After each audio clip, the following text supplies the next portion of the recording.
brought my Bible. See? I'm better than you thought, you see? And actually, this was given to me by my mother, and I was just noticing yesterday, and she wrote such a beautiful inscription. That's Mary MacLeod from Scotland.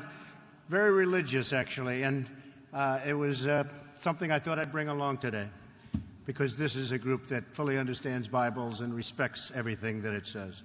I also brought my confirmation picture, because nobody can believe it. Nobody believes this. What went wrong? What went wrong? Well, I had quite a couple of days, as you noticed. I did a very innocent town hall with about 3,000 people at least. And the first question, I said, this can only happen to me. You all know what the first question was. And the press is going crazy, and they all wanted to see me. And I said, you know, for the first time in my life, I got in trouble by not saying anything. I didn't say anything. And I was in big trouble all over the place. CNN, Fox, CBS, every newscaster was the biggest story. And even beat out the Pope in every single, can you believe it? The only time I'll ever beat out the Pope. But I tweeted some things this morning. I said, you know, we have to do this because I wanted to be with you. I didn't want to worry about people just wanting to get comments. And a lot of you didn't see the tweets, but I think they're pretty self-explanatory and descriptive. The first one I said, am I morally, because as you know, they wanted me to speak up in favor of the president. Do you think he's going to speak up in favor of me? Why do I think he's not? So I started by saying, am I morally obligated to defend the president every time somebody says something bad or controversial about him? I don't think so, right? All right, so that took care of one. Well, it gets better. Then I said, if somebody made nasty statements or controversial statements about me to the president, do you think he would come to my rescue? I say, no chance, no chance. Then I put a third one. I actually did 5. And I left him. That was the end of my tweeting for the day. This is the first time in my life that I've caused controversy by not saying something. I didn't say anything. By not saying something, which was sort of amazing. I mean, it was some question I was asked. Most of you know what I'm talking about. Then, to me, interesting, if I would have challenged the man, the media, who, by the way, in some cases are really good, really professionals, and in some cases they are the worst. This political media, they are the worst. They are very dishonest, many of them, many of them. Oh, I think I'm going to write a book. Hopefully I'll have more important things to do. Maybe I'll only write the book if it doesn't work out, okay? Because if it does work out, I'm going to be fighting for you very, very hard. I'm not going to have enough time to write a book. This one is, if I would have challenged the man, that's the man that made the statement somewhat maybe negative to the president, to put it mildly, the media would have accused me of interfering with that man's right of free speech. A no-win situation. Do we agree? If I would have stopped him, and I would have said, and you remember the famous thing where John McCain just ripped that microphone out of the woman's hands, and I don't know, I thought it was a little bit harsh, to be honest with you. Does anybody agree with me? That was harsh, wasn't it? They gave me so much credit. You know, not me. I didn't give them a lot of credit. Okay. And this is the important one, especially for this room. Christians, I'm a Christian. I'm Presbyterian. Can you believe it? Great people. They are great people. Christians, that's all of us, need support in our country and around the world. Their religious liberty is at stake. Obama has been absolutely horrible. I will be great. I will protect. Believe me, I will protect. Because we're not being protected. So, the first priority of my administration will be to preserve and protect our religious liberty. The First Amendment guarantees our right to practice our faith as we see fit, not just during the holy days, but all the time, always, wherever. It doesn't make any difference, and whomever we wish. We'll be fighting, because I think it's an important thing, we'll be fighting as part, Common Core. And we're going to protect, totally, the First Amendment. Well, he's a handsome-looking guy. I guess we want to get to some questions. Okay. Let's do that. You want to do that? Let's do that. Go ahead. Mr. Trump, Yes. the first question, national security in Israel. Right. Do you prefer the use of executive agreements or the treaty process in foreign relations?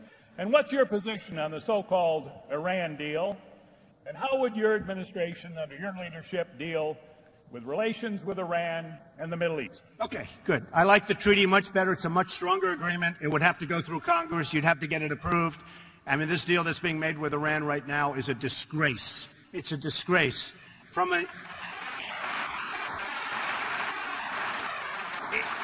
Israel is in big trouble. I will protect Israel totally. Bibi Netanyahu is a friend of mine. In fact, when he ran for office, he asked me to do an ad. I did an ad for him, and he won, so I'm happy about that. But I did an ad for him. But we will protect Israel. You go the treaty route, and then you're going to go through Congress, which is really, in a sense, a vote of the people. But I think it's very important. The Iran deal, I don't have to go through everything. So bad from the standpoint of the 24 days, which can be much longer. From the standpoint of $150 billion, that's going to be used to create nukes and also to create terror all over the place. All over the place. I will do such a number on them when I get in, if I get in. You will be very, very proud of me. We will be respected, believe me, and that deal will become much, much better. I know you have a lot of people say we're going to rip it up, but they don't understand the way it works. But I'm going to take that deal. I do that. I buy contracts that are bad, where people have lost a fortune with a bad contract. I take the contract and I scrutinize the contract. I make it so brutal, and I do good. And we're going to do that. We're going to make it so strong. Israel is going to be safe. We're going to be safe, and they're never going to get any nukes, that I can tell you.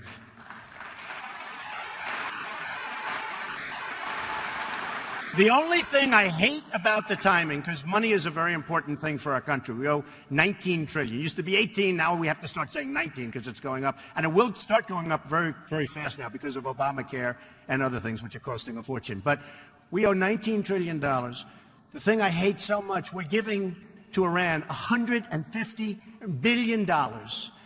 And by the time I get there, assuming you folks decide that I'm the right one, by the time I get there, that money will all be gone. It'll all be spent. It'll all be given to a lot of people and a lot of bad people.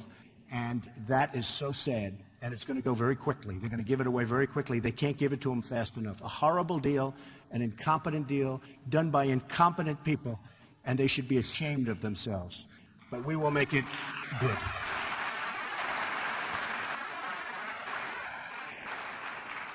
The Second Amendment.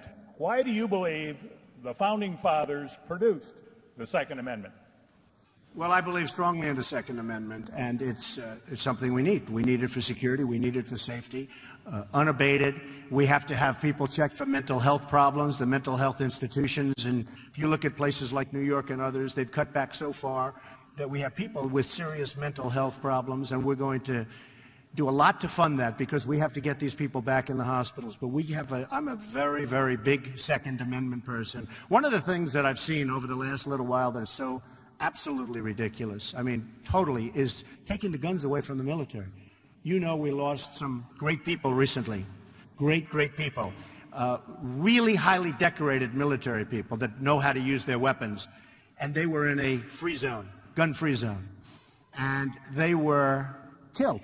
One badly wounded, but killed. And if they had the guns, that wouldn't have happened.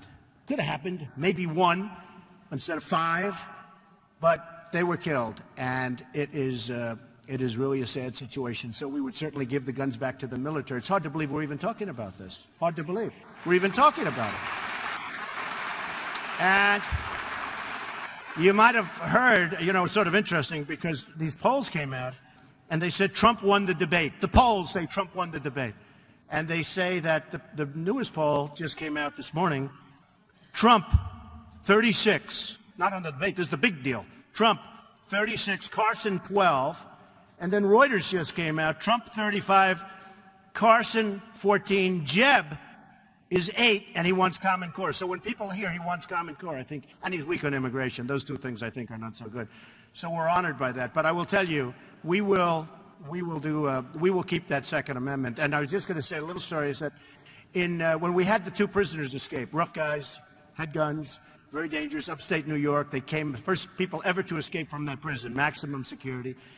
A woman and her husband were on television. She was petrified. But she was always against guns, always against. And the husband wanted the guns for protection and maybe for other things, but for protection. A lot of them like it for recreation. But we're talking for protection. And the woman was always fighting him and always fighting him. When those two prisoners escaped and they were within the vicinity of that house and that area, that neighborhood, she felt so good having those guns. And she went on television. She said, all my life I've been fighting my husband, and now I realize he was right. And I thought it was a great story. So I tell you that story. Have a good time.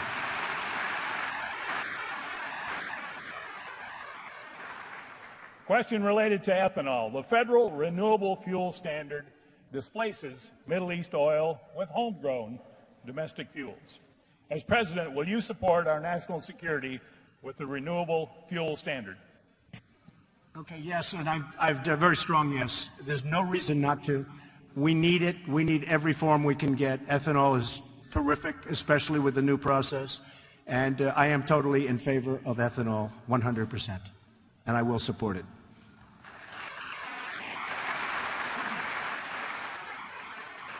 Religious liberty is under attack. What will you do to ensure that people of faith don't suffer recriminations for speaking out or acting upon matters of deeply held religious beliefs? Well, I think you can see where I'm coming from, and I feel so strongly. In fact, it was mentioned in my second paragraph. Religious liberty is so important, and I will fight for your liberty like nobody can fight, because I'm a good fighter. I will tell you that. I'm a good fighter. And I win. I really win a lot. And we will win. Not this, stuff with the all talk, no action politicians. They'll get up here and they'll give you 20 minutes on how they're going to solve the problems having to do with religious liberty and other things, and nothing will ever happen. I know them all. It's not going to happen. I will fight, and I will get it done. One thing, coming over in the car with some of the folks in the car who are really friends with almost all of you, great people, I was talking about the word Christmas. You go to a store in New York City, they don't have Christmas anymore. They don't put it up. They don't use the word. You take your boy to Macy's, and you take your boy to these stores, they don't have the word. And I want Christmas reused. I want people to be able to celebrate Christmas. All right? And